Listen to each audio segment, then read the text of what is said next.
पिछले वीडियो में हमने क्रमशः अध्याय 1, 2 एवं अध्याय 3 का पहला भाग, जिसमें स्वर संधि एवं स्वर संधि के भेदों के बारे में विस्तृत रूप से पढ़ा, जिसमें आपको प्रत्येक संधि के उदाहरण, प्रत्येक संधि के जो सूत्र हैं, किस सूत्र से कौन सी संधि होती है, यह याद करना है। आगे चलते हैं व्यंजन संधि में। व्यंजन संधि को हल संधि भी कहा जाता है। हल संधि क्यों कहा जाता है? क्योंकि हल प्रत्याहार, आपने जब प्रत्याहार निर्माण पढ़ा होगा, उसमें हल प्रत्याहार के अंतर्गत आने वाले जो शब्द हैं, उन शब्दों को व्यंजन कहते हैं, क्योंकि हा से लेकर और ला तक लगभग सभी व्यंजन वर्ण जो हैं वो आ जाते हैं। इसलिए व्यंजन संधि को हल संधि भी कहा जाता है।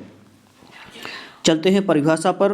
व्यंजन के पश्चात स्वर या दो व्यंजन वर्णों के परस्पर व्यवधान रहित सामीप्य को या फिर व्यवधान रहित सामीप्य की स्थिति में जो व्यंजन या हल वर्ण का परिवर्तन हो जाता है, वह परिवर्तन संधि कही जाती है।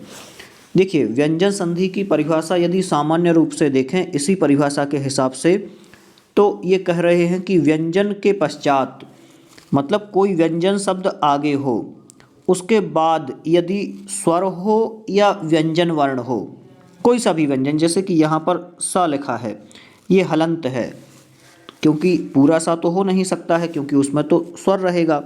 तो इस प्रकार से सा है। इसके बाद प्लस में क्या रहे? या तो कोई स्वर रहे या फिर कोई व्यंजन रहे, सा रहे, ना रहे, मा रहे। मतलब कि कहने का तात्पर्य है कि कोई भी व्यंजन रहे। तो यहाँ पर सा है, यहाँ पर दा हो सकता है कोई व्यंजन, या फिर और कोई व्यंजन रहे। तो दोनों यदि व्यवधान रहित होकर के मिल रहे हैं, तो इस कंडीशन में उसका परिवर्तन होता है हल वर्ण का। मतलब कि जो भी व्यंजन वर्ण है उसका परिवर्तन होता है, और वही परिवर्तन व्यंजन संधि कही जाती है। ठीक, तो व्यंजन संधि के यहाँ कुछ भेद दिए हुए हैं। जहाँ पर स्तुत्व संधि है, स्तुत्व संधि का सूत्र है स्तोश्चुनाश्चुः, स्तोश्चुनाश्चुः। इस प्रकार से आपको याद रखना है स्तुत्व संधि का उदाहरण। स्तुत्व संधि में क्या होता है? सा या तवर्ग, केवल सा ये वाला दंत्य सकार और तवर्ग ता, थ, द, ध, ना आ जाएंगे तवर्ग के अंतर्गत। तो यदि सा या तवर्ग का क्या होता है? स या चवर्ग हो जाता है। इस ता के तवर्ग के स्थान पर क्या हो जाता है? चवर्ग हो जाता है। चा, छ, जा, झ, या। और सा के स्थान पर क्या हो जाता है? स्तोश्चु नाश्चु में सूत्र से श हो जाता है। कब हो जाता है? तो इसके आगे या पीछे योग होने पर सा का श और तवर्ग का चवर्ग में परिवर्तन हो जाता है। क्या कह रहे हैं? फिर से एक बार थोड़ा सा ध्यान से इसको समझना। मतलब आगे या पीछे सा हो या श हो या फिर चवर्ग हो। देखें यहाँ जैसे पहला उदाहरण दिया है, आगे सा हो या तवर्ग हो। ठीक, तो इसके स्थान पर क्या होना है? सा के स्थान पर तो होना है ये वाला श, और चवर्ग है तो चवर्ग के स्थान पर क्या, तवर्ग है तो तवर्ग के स्थान पर क्या होना है? चवर्ग होना है। देखते हैं यहाँ पर क्या हुआ है। तो कंडीशन क्या बताई है? सा या तवर्ग का शा या चवर्ग के साथ योग होने पर सा का श और तवर्ग का चवर्ग में परिवर्तन हो जाता है। जैसे उदाहरण देख लेते हैं। यहाँ पर मनस प्लस चलती, मनस प्लस चलती क्या हो जाएगा? मनस चलती हो जाएगा। मनस प्लस चलती, मनस चलती। यहाँ पर सा आगे दिया हुआ है, व्यंजन है, इसके बाद में च दिया हुआ है। तो दोनों कंडीशन अपन को मिल गई। आगे सा है और पीछे च है, तो क्या हो जाएगा? सा को श हो जाएगा और तवर्ग का चवर्ग में परिवर्तन हो जाएगा, ये कह रहे हैं। यदि वहाँ पर हो तो यहाँ पर तो चवर्ग पहले से ही है, तो मनस प्लस चलती क्या हो जाएगा, सा के स्थान पर यहाँ पर ये वाला सा हो जाएगा, तो मनस चलती हो जाएगा। आगे एक और उदाहरण देखते हैं। रामस शेते, यहाँ क्या हो जाएगा, वही कंडीशन है, सा के स्थान पर श हो जाएगा, तो रामस शेते हो जाएगा। आगे क्या है, मनस प्लस चंचलम, तो क्या हो जाएगा, सा के स्थान पर श हो जाएगा, तो मनस चंचलम हो जाएगा। आगे लिखा हुआ है हरिष्येते, हरिश प्लस शेते, तो क्या हो जाएगा, हरिष्येते हो जाएगा। अभी तो अपन ने केवल क्या परिवर्तन करने वाले शब्द देखे थे, सा को श परिवर्तन करने वाले शब्द देखे थे। अब एक और अगले उदाहरण देख लेते हैं जिसमें चवर्ग तवर्ग का चवर्ग में परिवर्तन हो रहा है। कैसे होता है, दोनों कंडीशन यहाँ पर दी हुई हैं। सत प्लस चित क्या हो जाएगा, सच्चित हो जाएगा। ता के स्थान पर क्या होना है, च होना है, क्योंकि उन्होंने बताया था तवर्ग के स्थान पर चवर्ग हो जाता है। ऊपर कंडीशन देखें अपन, क्या बताया था यहाँ, तवर्ग के स्थान पर चवर्ग हो जाएगा और जो वर्ण जिस क्रम में होगा उसी क्रम में परिवर्तन होगा। जैसे ता के स्थान पर च, था के स्थान पर इसी प्रकार से क्रम से छ, तो एक क्रम से परिवर्तन होगा उसका। यहाँ पर दिया हुआ है सत प्लस चरित्रम, क्या हो जाएगा, ता के स्थान पर क्या होना है, च होना है, क्योंकि सामने जो वर्ण दिया हुआ है वह कौन सा वर्ण है, च वर्ण है, तो चवर्ग आ रहा है। तो चवर्ग आने से सा के स्थान पर च हो जाएगा। ठीक, तो क्या बनेगा, सच्चरित्रम। ये आपको उदाहरण बिल्कुल एक एक याद करके रखना है कि व्यंजन संधि का उदाहरण है और व्यंजन संधि में भी च्युत्व संधि का उदाहरण है। आगे उच्चारण शब्द है। उच्चारण शब्द कैसे बनेगा, उद प्लस चारण, कैसे बनेगा उच्चारण शब्द, उद प्लस चारण, तो उच्चारण बनता है। और उच्चारण बनाने के लिए क्रम से देखें आप, क्या हुआ है, बिल्कुल वही प्रक्रिया यहाँ पर भी अपनाई हुई है। उच्चारण शब्द बनाने में क्या क्या रहा, तो उद शब्द दिया हुआ है, उत प्लस चारणम, ता का क्या होना है, चा होना है, तो क्या हो जाएगा, उच्चारण हो जाएगा। इसी प्रकार से सत प्लस जनः, सज्जनः हो जाएगा, ता को जा हो जाएगा। आगे हाँ, यहाँ ता को जा नहीं होगा, पहले तो ता को चा ही होगा, फिर और संधि कार्य हो करके और सूत्र लगा करके ता को जा हो जाएगा।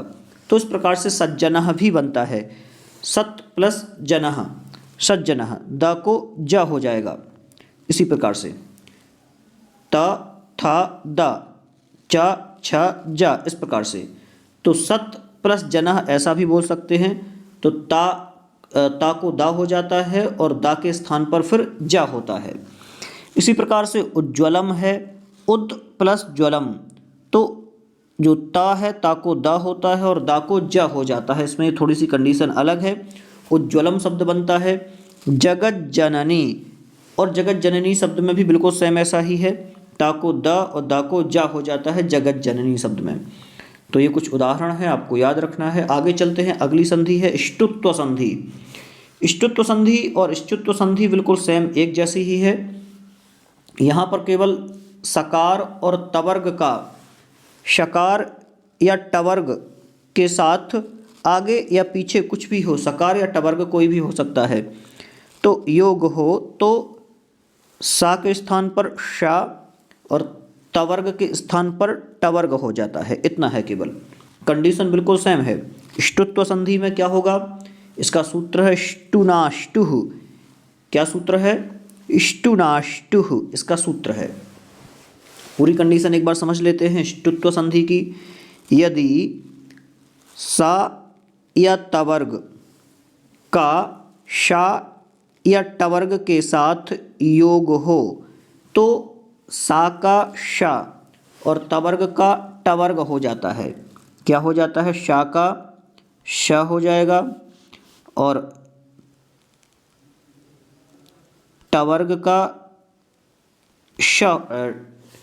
टवर्ग का ना कहें, यहाँ पर तवर्ग का टवर्ग हो जाएगा, मतलब कि त के स्थान पर ट हो जाएगा और शा के स्थान पर शा तो होना ही है। तो इस प्रकार से होता है।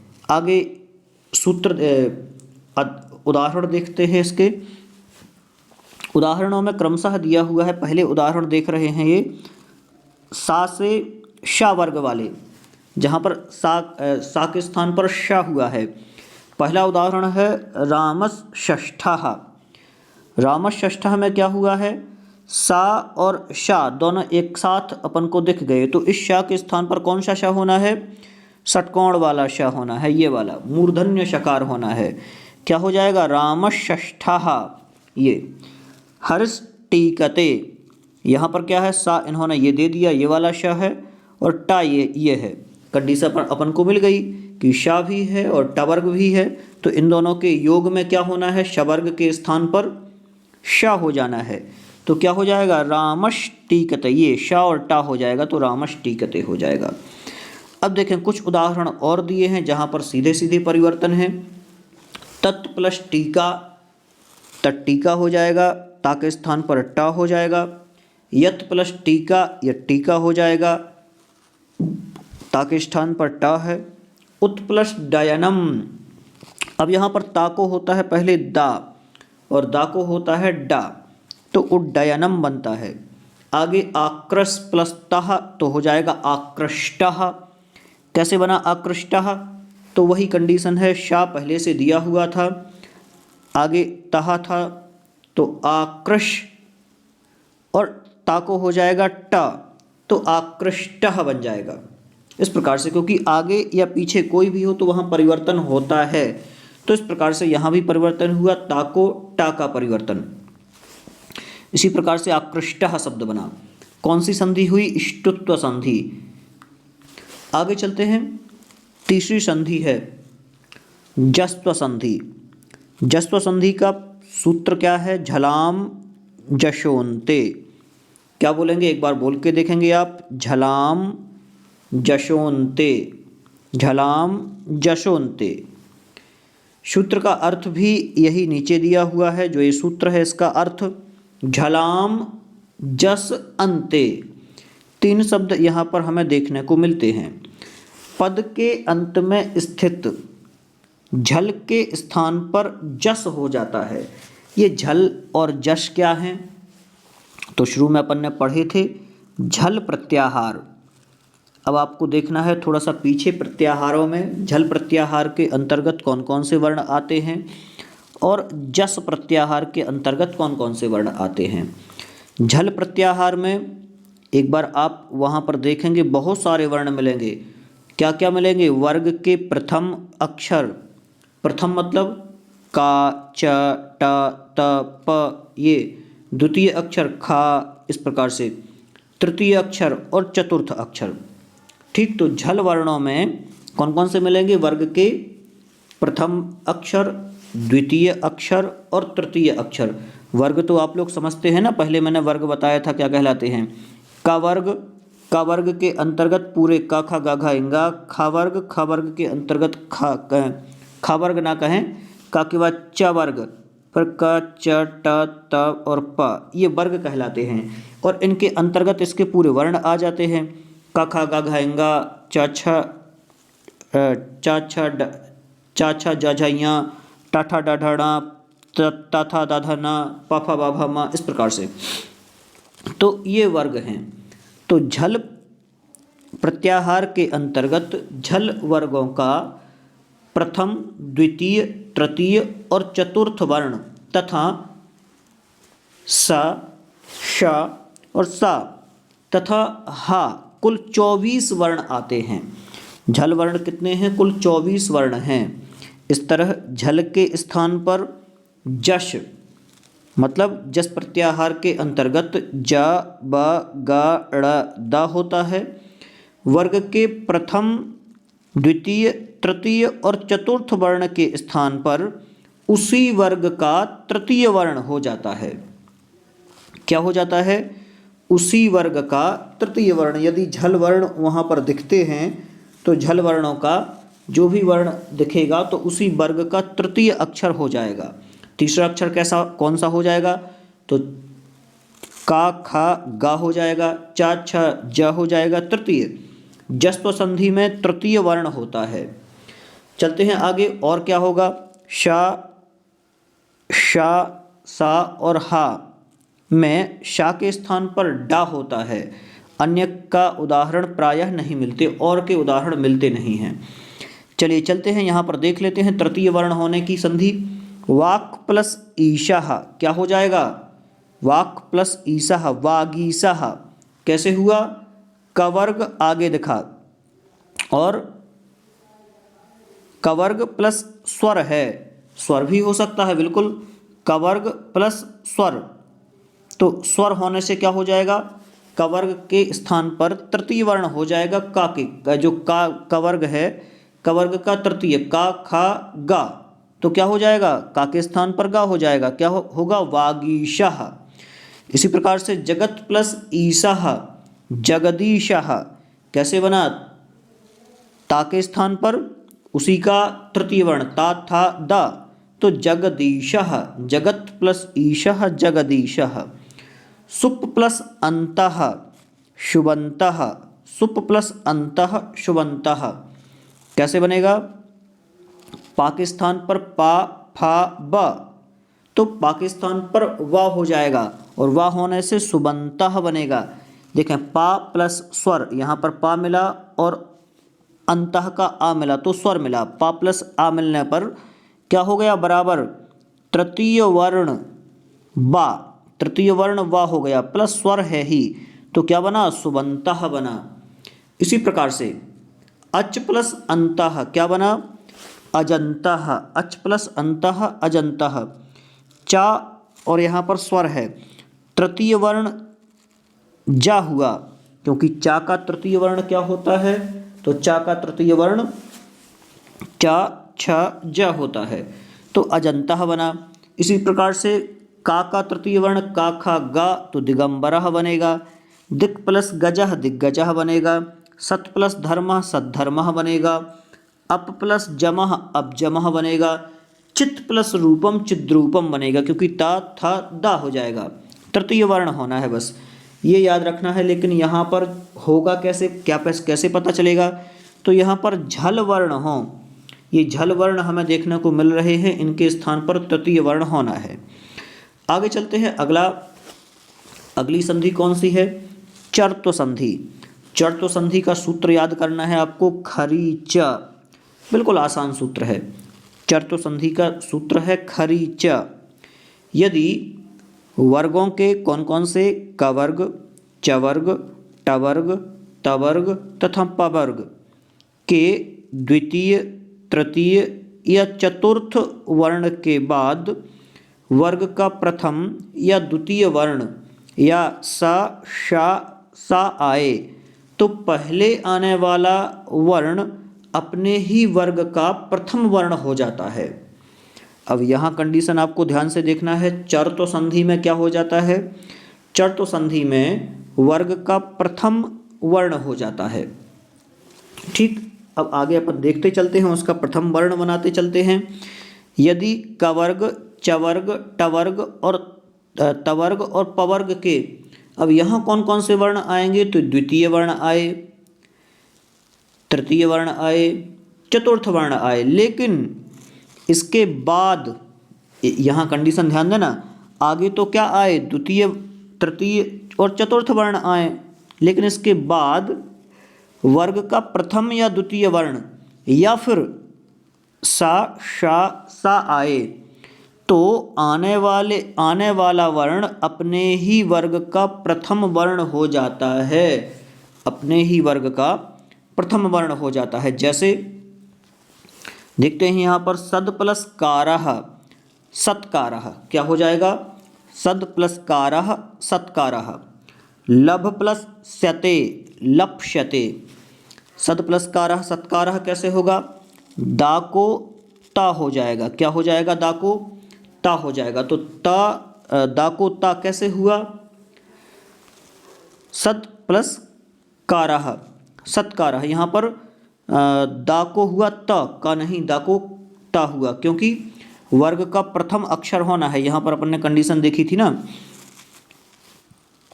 वर्ग अपने ही वर्ग का प्रथम वर्ण हो जाता है, पहला अक्षर होता है। तो यहाँ पर दा का जो पहला वर्ण है ता थ द, तो सत्कार हो जाएगा। इसी प्रकार से लप्स्यते बना, लभ प्लस शते, भा का पहला अक्षर कौन सा है, पा, तो पा हो जाएगा। यहाँ पर लप्स्यते बना, भा प्लस शा, तो यहाँ पर भा का क्या हो जाएगा, शा, पा हो जाएगा। इसी प्रकार से दिक् प्लस पालह, दिक्पालह हुआ। अब दिक्पालह में क्या हुआ, तो दिक् में जो गा है, इस गा का पहला अक्षर होना है, तो गा का पहला अक्षर क्या हो गया, का, ख ग, तो यहाँ पर का और पा बनेगा ऐसा, दिक् पाल बन जाएगा पूरा। तो इस प्रकार से ये कौन सी संधि हुई, चर्त्व संधि। चर्त्व संधि में वर्ग का पहला वर्ण हो जाता है। यदि आगे कौन से वर्ण हो, द्वितीय, तृतीय, चतुर्थ वर्ण हो और उसके बाद वर्ग का प्रथम या द्वितीय वर्ण आए, तो यहाँ देखें कंडीशन अपन को मिल गई थी। यहाँ दा था, तो दा कौन सा है, ता था, दा तृतीय वर्ण है, और उसके बाद वर्ग का पहला वर्ण मिल गया। तो इतना मिलने के कारण से दोनों के स्थान पर क्या हुआ, जो दा था, दा के स्थान पर, दोनों के इतना कहें, दा के स्थान पर ता हो गया। ये संधि थी खरीच, जो कि चर्त्व संधि थी। अब चलते हैं आगे अनुस्वार संधि पर। अनुस्वार संधि का सूत्र है मौनुस्वारः, मौनुस्वारः, मौनुस्वारः, अनुस्वार संधि। ये बिल्कुल आसान है। यदि किसी पद के अंत में माँ हो, यदि किसी पद के अंत में माँ हो तथा उसके बाद कोई व्यंजन आए, उसके बाद कोई व्यंजन आए, तो माँ का अनुस्वार हो जाता है। जैसे हरिम प्लस वंदे, हरिम प्लस वंदे, हरिम वंदे, माँ का क्या हो गया, मौनुस्वार, विंदी आ गई उसकी, ऊपर अंग की विंदी ये वाली। इसी प्रकार से अहम गच्छामि, क्या हो जाएगा, माँ के बाद यदि कोई व्यंजन आए तो उसका बिंदी हो जाती है, अहम गच्छामि। इस प्रकार से आगे चलते हैं परसवर्ण संधि। अनुस्वार के बाद, इसका सूत्र याद करना है, अनुस्वारस्य यई परसवर्णः। अनुस्वार के बाद कोई भी वर्गीय व्यंजन आए, अनुस्वार के बाद कोई भी वर्गीय व्यंजन आए, तो अनुस्वार के स्थान पर आगे आने वाले या फिर आगे आने वाले वर्ण के वर्ग का पंचम वर्ण हो जाता है। यह नियम पदांत में कभी नहीं, पदांत में कभी नहीं भी लगता है, मतलब पदांत में कभी लगता भी नहीं है ये नियम। तो ये संधि अपने लिए ऑप्शनल है, लेकिन एक बार थोड़ा सा और ध्यान से देख लेते हैं। अनुस्वार के बाद कोई भी वर्गीय व्यंजन आए तो अनुस्वार के स्थान पर आगे वाले वर्ण के वर्ग का पंचम वर्ण हो जाता है, जो आगे वर्ण रहेगा उसका पंचम वर्ण होगा। देख लेते हैं उदाहरण, अंक प्लस कितः, क्या हो जाएगा, अंकितः हो जाएगा। यहाँ जो बिंदी थी अंकी, वो उसके स्थान पर अंक, ये वाला हो गया।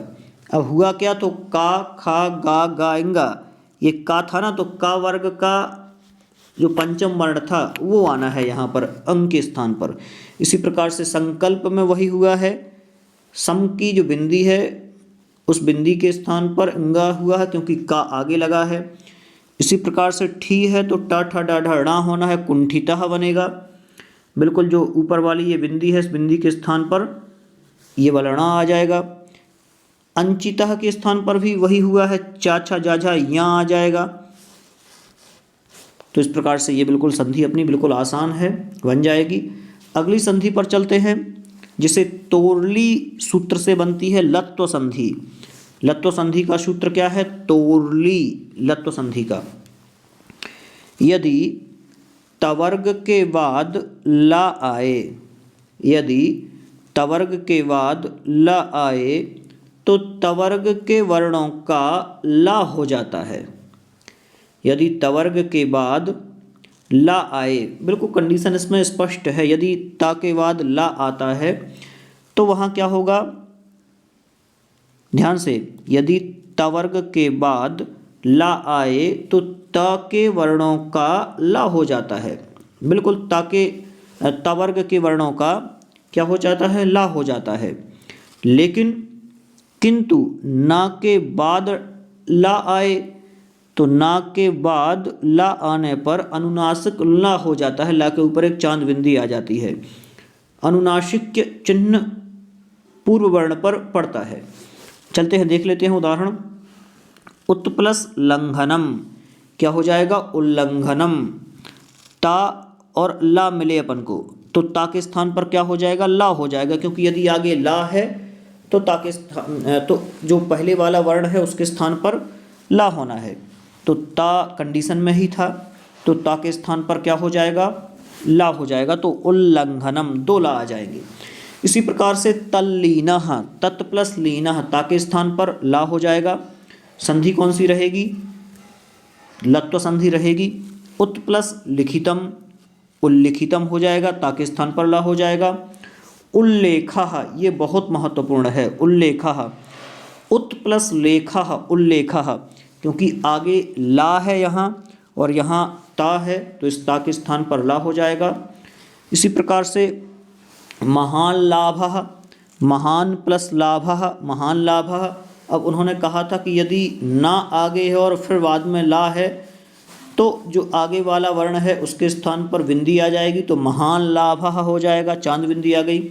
इसी प्रकार से विद्वान लिखति, विद्वान लिखति हो जाएगा, विद्वान प्लस लिखति। आगे अगली संधि है, बिल्कुल छोटी छोटी सी संधियां हैं। छत्व संधि जिसका सूत्र है सस छोटी, याद रखना है आपको, सस छोटी। यदि सा के पूर्व, शा शब्द पीछे है और पूर्व एदांत में किसी वर्ग का प्रथम, द्वितीय, तृतीय अथवा चतुर्थ वर्ण हो या रा, ला, वा अथवा हा हो तो सा के स्थान पर छा हो जाता है। देख लेते हैं कैसे हुआ है। उदाहरण दिया है एतस प्लस शोभनम, तो क्या हो जाएगा, यहाँ पर ता है और यहाँ पर शा है तो क्या होना है, बिल्कुल कंडीशन आसान है, ता के स्थान पर चा होना है। या फिर ये कहें दोनों चीज़ें बदलना है तो जो शा है इस शा के स्थान पर छा होना है, ये तो क्या हो जाएगा, एतच्छोभनम, क्या हो जाएगा, एतच्छोभनम। बिल्कुल देखें, यदि शा के पूर्व पदांत में किसी वर्ग का प्रथम, द्वितीय, तृतीय या चतुर्थ वर्ण हो तो देखें शा यहाँ है, शा के पहले क्या है, वर्ग का प्रथम वर्ण है तो क्या होना है, सा के स्थान पर छा होना है। ठीक, तो ये कंडीशन अपन को याद रखनी है। आगे चलते हैं, एतच्छ्रुत्वा हो जाएगा और ता के स्थान पर चा भी होगा, ये भी अपन को याद रखना है। बिल्कुल दोनों चीज़ें याद रखना है। एतत् प्लस श्रुत्वा, क्योंकि सा इससे मतलब है अपन को छत्व संधि में सा के स्थान पर क्या होना है, छा होना है और ता के स्थान पर चा हो जाएगा तो एतच्छ्रुत्वा हो जाएगा। आगे चलते हैं, चा का आगम, छे चा, यदि ह्रस्व स्वर के पश्चात छा आए, ह्रस्व स्वर आगे हो उसके बाद में छा आए तो छा के पूर्व चा का आगम हो जाता है, छा के पूर्व चा का आगम होगा तो क्या हो जाएगा, तरु प्लस छाया, तरुच्छाया। बिल्कुल आसान है, चा आगे लग जाएगा छा के। अनु प्लस छेदः, अनुच्छेदः, परि प्लस छेदः, परिच्छेदः, इस प्रकार से। आगे चलते हैं, रा का लोप तथा पूर्व स्वर का दीर्घ होना। यहाँ कुछ उदाहरण है, ये देख लेते हैं। यदि रा के बाद रा हो, ठीक है, रा के बाद यदि रा हो तो रा का लोप हो जाता है, ये भी है, तथा उसका पूर्ववर्ती स्वर दीर्घ हो जाता है, ये भी कह रहे हैं। जैसे स्वर प्लस राज्यम, दोनों यहाँ पर रा मिले अपन को तो यहाँ आगे वाला जो वर्ण था वो दीर्घ हो गया तो क्या होगा, स्वराज्यम। इसी प्रकार से निर प्लस रोगाह, आगे वाला जो नी वर्ण है ये क्या हो जाएगा, बड़ा हो जाएगा, तो नीरोगः। इसी प्रकार से निर प्लस रसः क्या हो जाएगा, नीरसः हो जाएगा। तो ये रोरिह सूत्र से दीर्घ होता है, ये भी आपको थोड़ा सा याद रखना है। आगे चलते हैं, ना को णा होता है कई जगह। यदि एक ही पद में री रा शा के पश्चात ना आए तो ना को णा हो जाता है। जैसे कृष्ण, विष्णु, स्वर्ण, वर्ण इत्यादि। अट अर्थात आ ई उ री ए ओ ऐ औ हा या वा कवर्ग, पवर्ग, आंग तथा नुम, इन वर्णों के व्यवधान में भी यह णत्व विधि प्रवृत्त हो जाती है। क्या कह रहे हैं, नरा प्लस नाम या फिर नरा प्लस नाम क्या हो जाएगा, नराणाम। इसी प्रकार से ऋषि प्लस नाम ऋषिणाम, तो ये णा हो जाता है। णा में क्या है, अट अर्थात अट प्रत्याहार के वर्ण आ ई उ री ए ओ ऐ औ हाया वारा कवर्ग, पवर्ग, आंग और नुम, इन वर्णों के व्यवधान में भी कभी णत्व विधि प्रवृत्त होती है। तो नरा प्लस नाम नराणाम और ऋषि प्लस नाम ऋषिणाम, इस प्रकार से। तो यहाँ पर ये जो संधि थी ये कंप्लीट होती है। अब क्रमशः ये विसर्ग संधि यहाँ पर शुरू हो रही है। तो विसर्ग संधि भी थोड़ी सी बड़ी है और इसके लिए भी हम एक अलग वीडियो रख लेते हैं। चूँकि वीडियो लगभग 20 मिनट का हो गया होगा, तो पुनः अगले और वीडियो में मिलते हैं। आप लोग इसी प्रकार से अन्य वीडियो को भी देखते रहें जिससे आपका भी अभ्यास बना रहे। बहुत बहुत धन्यवाद आप सभी का।